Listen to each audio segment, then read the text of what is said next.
broken off, that I might be granted in. Well, because of the unbelief they were broken off. Those stand by faith. Be not high-minded, but fear God. For if God spare not the natural branches, which are the Israelites, take it lest he also spare not thee. Behold, therefore, the goodness and sovereignty of God on them which fell, sovereignty but towards their goodness, if thou continue in his goodness, otherwise thou also will be cut off. And they also, if they abide not still in unbelief, shall be gathered in. For God is able to gratify them in again. What they're saying there, if you belong to God, and Israel belong to God, you are going to be in. Some of the Israelites, some of the Jews, decided not to believe in God again. They went to serve other gods. So God has removed them from that promised land. From the New Jerusalem, they are not going to enter it. But if, before they die, they come back to God, God will take them. I remember when Solomon decided to bless this temple, he said, look, God, don't let your covenant fail on Israel. If they mess up, Father, chase them, punish them. He said, but if they turn back and they face the Jerusalem, where the temple is, and they ask for forgiveness, he said, God forgive them and take them back in. You see, the word of God is there. It's never changed. It's eternal. So if we as a believer now do the right thing, God will take us in. As part of the Gentiles, as he has promised, we become the Son of God. If they will make a mistake, we decided to leave God, to serve other God, He will take us out. So because even the people who are the root, who are the Israelites, all of them will decide not to serve God, God will remove them. So also God will remove anybody who are Gentiles and they have taken in before and decide to serve other God. That's why when you look at all these apostles, all these GO,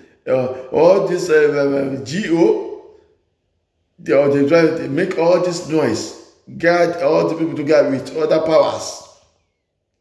They are deceiving people. They are not going to enter the kingdom of God unless they change before they die. Once they die, there's no more repentance. It's finished. There's no medicine after death, because once they die, no matter how you pray for forgiveness for them, it doesn't work anymore. They are cast out. They have been put in now, but God will remove them once they die serving other God. Then how do you know the time? How do you know if this time God will take us away? So we have to serve God every day, doing the right thing every second, because you don't know the time God is taking us away. So we have to be very, very careful. Now, in New Jerusalem, that is the truth tribe of Israel. Believer of the Jews, the Gentile, we also, you see, be gathered in. It's Matthew 25, 21. Matthew chapter 25, verse 21. Let's see. But this is teaching, wow, very important. 25, the verse 21. In Matthew chapter 25, verse 21, it said, His Lord said unto him, Well done, thou good and faithful servant. Thou hast been faithful over a few things, and I make thee rulers over many things. Enter thou into the joy of their Lord. Wow. Because if we continue to be faithful to God, if we are faithful to God, God will say, enter into the joy or faithful of the Lord. You see, we have been talking about the significances. What is the significance of the 12 gates in Revelation 21? Whose make us to go inside the promise, what God has been doing, and the promise to fulfill everything. Angels at the gates of New Jerusalem, as an angel was sent by God to the Garden of Eden. If you remember in the Garden of Genesis chapter 3, when God decided to drive away Adam and Eve, he put one angel there with double-edged sword, who doesn't allow anybody to enter again, who are not faithful. He doesn't allow them to enter there. Now, the same thing that God gave us another chance through Jesus Christ to be the sons of God again. Now, after the judgment, in that Revelation 21, the gates, God now put the angels charge again.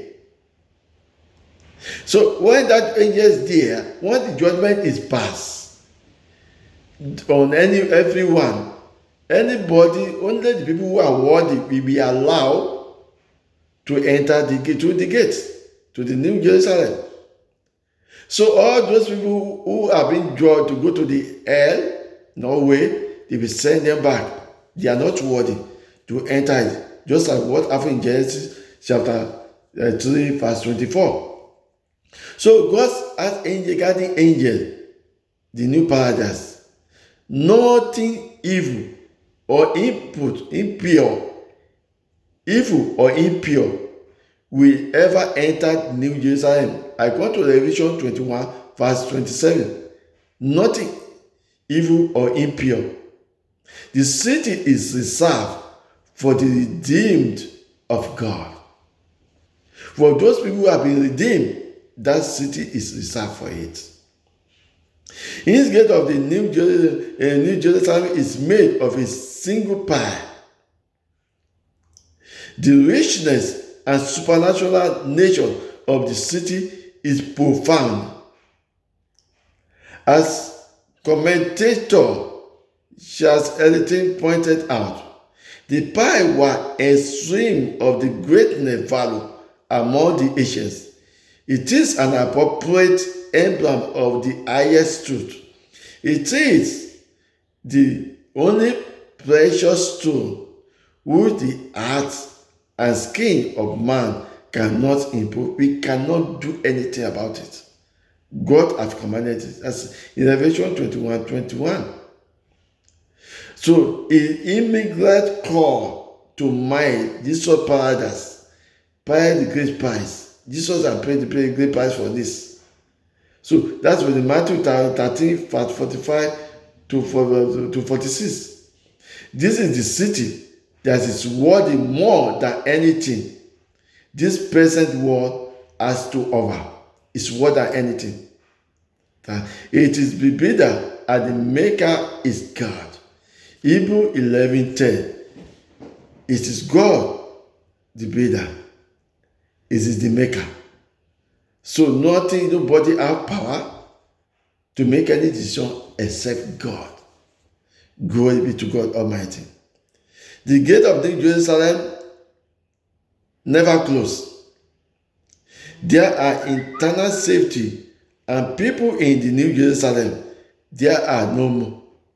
Well, because the kingdom of God is free and safe. The glory and honor of the nation will be brought into it. That's Revelation 21 verse 26. The glory and honor of God will be brought to it. Revelation 21, verse 26. Lastly, the gate face every direction of the compass, and their perpetual openness invite everyone to partake of the goodness of God's grace. Revelation 22:17. Revelation 22, verse 17. We all have been invited to enter the new gate. Revelation 22, verse 17. And the Spirit and the bride say, Come, let him that hear say, Come, and let him that is either come, and whosoever will, let him partake in the water of life freely. So we are, all of us are being invited to join. Brothers and sisters in Christ, those people who are serving other gods, we are all being invited to come to the true God, to come to serve the holy God, our Maker. According to Psalm 105, say, He make us not we ourselves. If God will be our Creator in His own image, please let us come to the partaker. It's free. You are not paying any money. Come and serve God. Have a relationship with God. Do the right thing. Worship in spirit and in truth, and it shall be well with you. Thank you for listening. You can watch this thing again on YouTube, Moses Olanipekun. It's one of the things that's very, very important for us. May God continue to bless us and save us. In the pandemic, I call it pandemic because they know what is going on. May God Himself continue to protect, be our Alpha and Omega, direct us and protect us from all evil. In Jesus' mighty name I pray. Amen. Bless. Thank you for listening. Bye for now.